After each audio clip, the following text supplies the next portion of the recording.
She said, "You're too nice. I need a bad boy." So I let her go. 6 months later, her bad boy put her in the ER with a broken nose, and my number stayed blocked. Hey, viewers. Before we move on to the video, please make sure to subscribe to the channel and hit the like button if you want to see more stories like this. Thanks. I should have seen the signs earlier. It started with the little things, the way she'd sigh when I asked about her day, like my concern was some tedious obligation instead of genuine care. How she'd scroll through her phone while I talked, only half listening, her thumbs flying across the screen in some conversation that was clearly more interesting than whatever I had to say. Then came the nights out. Just drinks with the girls. She'd say, kissing me on the cheek before heading out in an outfit that looked a little too carefully put together for a casual girls' night. I'd nod, swallow my unease, and tell her to have fun. But when she'd stumble in at 3 a.m. smelling like whiskey and some cologne that wasn't mine, the pit in my stomach grew heavier. "You're being paranoid," she'd snap if I asked who she'd been with. God, can't I have friends? Her phone became a vault, always face down, always locked. If it buzzed while we were together, she'd snatch it up lightning fast, her back turning to me as she typed. Then came Mark. Mark from her office. Mark with his motorcycle and his leather jacket and his crazy stories from his wild days. Mark got in a bar fight last weekend, she told me once, her eyes alight with something that looked dangerously like admiration. He said the guy deserved it. I remember staring at her, waiting for the punchline, for her to laugh and say, "Can you believe how ridiculous that is?" She didn't. The comparison started soon after. Mark wouldn't just sit around watching Netflix on a Friday night. Mark says what he thinks. He doesn't just try to make everyone happy.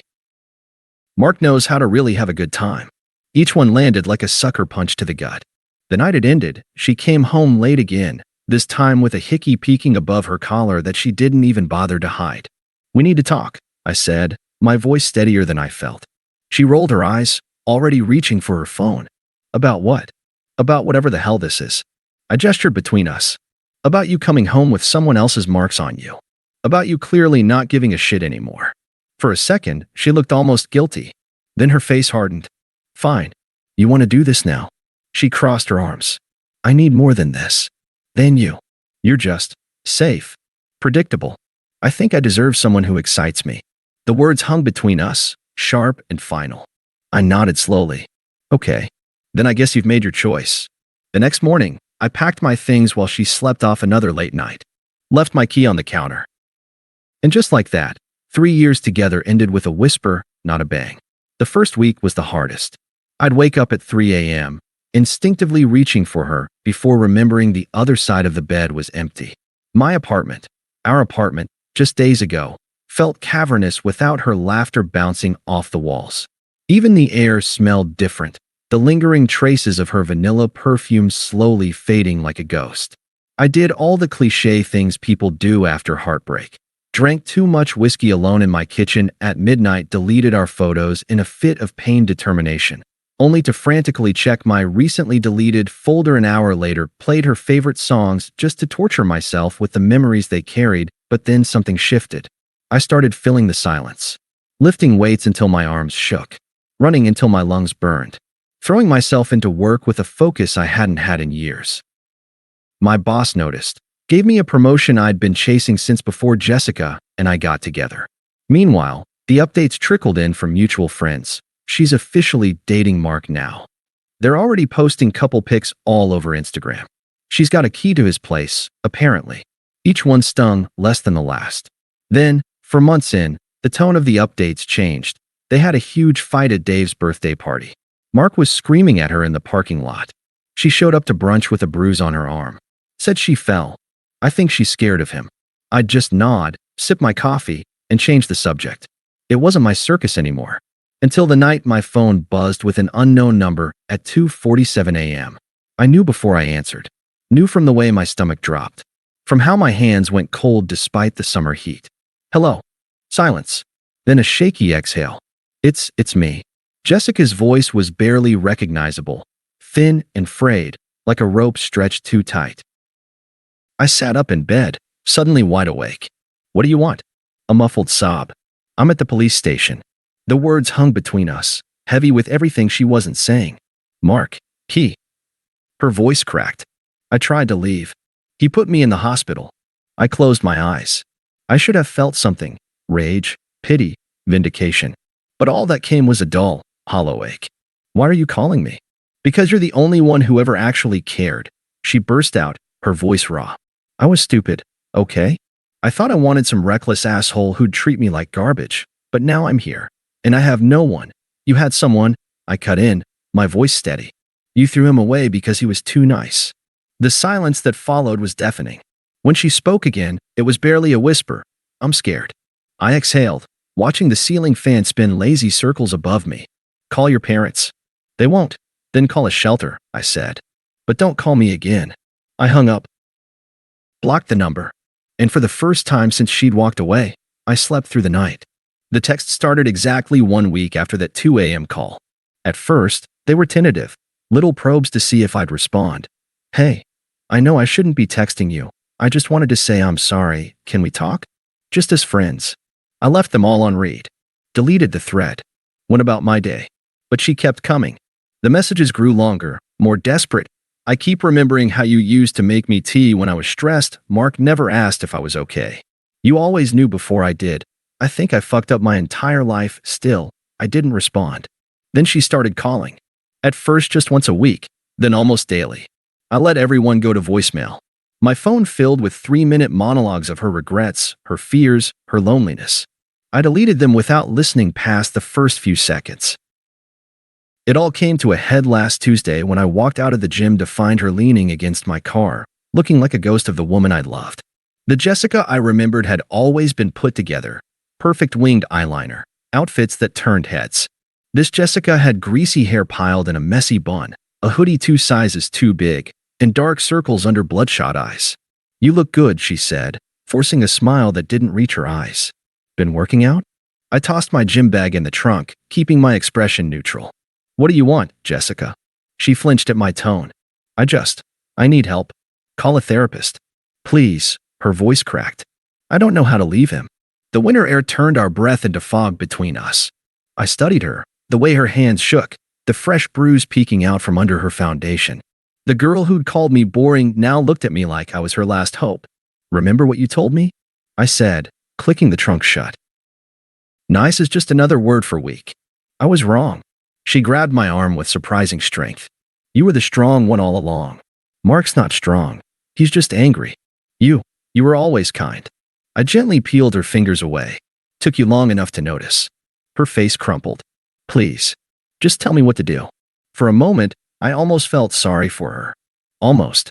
Then I remembered coming home to an empty apartment after working double shifts to pay for the ring in my dresser. Remembered deleting our photos while she was probably already in Mark's bed. Figure it out, I said, sliding into the driver's seat. Like I had to. As I pulled away, I caught her reflection in the rearview mirror, knees giving out on the cold asphalt, finally understanding what too nice really meant. That night, I took the engagement ring I'd never gotten to give her and traded it in for a vintage Rolex. Every time I check the time now, I'm reminded that some clocks can't be turned back. The banging started at 2:17 a.m. I woke to the sound of fists hammering against my apartment door, so violent the frame shook. Through the peephole, I saw Jessica, barefoot in a ratty t-shirt and sweatpants, her left eye swollen nearly shut, smeared mascara giving her a raccoon-like appearance. Open the fucking door. I know you're in there. Her voice shattered the hallway's silence. Down the corridor, a neighbor's light flicked on. I watched, motionless, as she alternated between pounding and pressing her forehead against the wood. Please. Her voice broke into a sob. You were supposed to save me. Behind me, the sheets rustled. My girlfriend, current girlfriend, Sarah sat up, rubbing sleep from her eyes. Baby, what's going on? Wrong apartment, I said calmly, turning away from the door. Jessica's wails escalated. I see your lights on. I know you can hear me. Sarah's brow furrowed. That doesn't sound like, trust me, I interrupted, climbing back into bed. She has the wrong place. The pounding continued for 17 more minutes according to my watch. Then came the sound of her sliding down the doorframe, her cries dissolving into hiccuping whimpers. Eventually, silence. The next morning, I found a bloody handprint on my doorknob, a broken iPhone charging cable, the one I'd bought her for her birthday 2 years ago, a single teardrop-shaped bloodstain on the welcome mat. I disposed of all 3 before Sarah woke up. 3 weeks later, Leah cornered me at our usual coffee shop. She's in rehab, she blurted out before I could order. After you turned her away that night, she OD'd on Xanax and vodka. I sipped my black coffee. That's unfortunate. Leah's eyes flashed. Unfortunate? Jesus, she almost died. Don't you care at all? Behind her, Sarah walked in, smiling as she shook rain from her umbrella. I watched the way her sundress clung to her curves, the way she absent-mindedly tucked a strand of auburn hair behind her ear. Here's the thing, Leah, I said, standing to greet Sarah. I used up all my care on Jessica. There's none left. As Sarah kissed my cheek, I caught Leah's reflection in the cafe window, mouth slightly open, watching us with something between disgust and awe. 6 months later, the email arrived on a Tuesday. Subject: I get it now, asterisk. I know you'll never read this, but I need to say it anyway. You weren't too nice. You were too good. And I was too stupid to see the difference until it was too late. I hope she treats you better than I did. J asterisk. I marked it as spam. That weekend, Sarah and I adopted a rescue dog, a golden retriever mixed with soulful eyes. As I scratched behind his ears, Sarah laughed. What? I asked. Nothing, she smiled. Just thinking how lucky I got. I kissed her forehead, breathing in the scent of her shampoo. Outside, the sun shone. Somewhere, maybe, Jessica was rebuilding her life. And for the first time in years, I genuinely didn't care. 5 years later, the engagement party was in full swing when I spotted her. Sarah's laughter bubbled over the jazz quartet as she showed off her ring to her friends, a custom-designed emerald cut that had taken me 3 months to source the perfect stone for. I was fetching her another glass of champagne when I felt the weight of eyes on me near the terrace doors. Jessica stood in the shadows of the potted ferns, clutching a cocktail napkin like a lifeline. She looked different, healthier. The hollows under her eyes had filled out, her hair regained its old shine. She wore a simple black dress that might have been elegant if not for the way she kept pulling at the neckline. Crashing parties now? I asked, stepping into her sightline. She jumped. Leah brought me. She didn't tell me it was. Her gaze flicked to Sarah, now twirling on the dance floor with my mother. God, she's gorgeous. The observation sat between us, neither compliment nor lament. You look good, she continued. Happy. I sipped my whiskey. I am. A waiter passed with canapes. Jessica grabbed 2, devouring them like she hadn't eaten in days. I'm sober now, she blurted. 2 years, 3 months. Good for you. I have a job too. Reception at a dentist's office. She twisted the napkin. It's not fancy, but, Jessica. I waited until she met my eyes. Why are you here? Her throat worked. I needed to see if it was true. That you'd really moved on. That you were. She gestured weakly at the party. The eye sculpture with our initials. The photo booth spitting out pictures of grinning guests. Better off. The words landed like a guillotine. Across the room, Sarah caught my eye and mouth. Everything okay? I nodded, holding up 5 fingers. Give me 5 minutes. Jessica tracked the exchange. You don't even have to say it, she whispered. The way she looks at you. God, I used to look at you like that. The jazz band transitioned into Fly Me to the Moon, my father's favorite. I should be dancing with Sarah right now. You should go, I said gently. She didn't argue, just reached into her clutch and produced a small velvet box. I've been carrying this around for years. Couldn't bring myself to pawn it.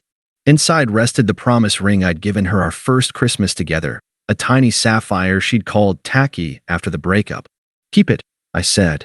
Consider it a souvenir. As she slipped out the service entrance, Sarah appeared at my side, her hand warm on my lower back. Everything all right, love?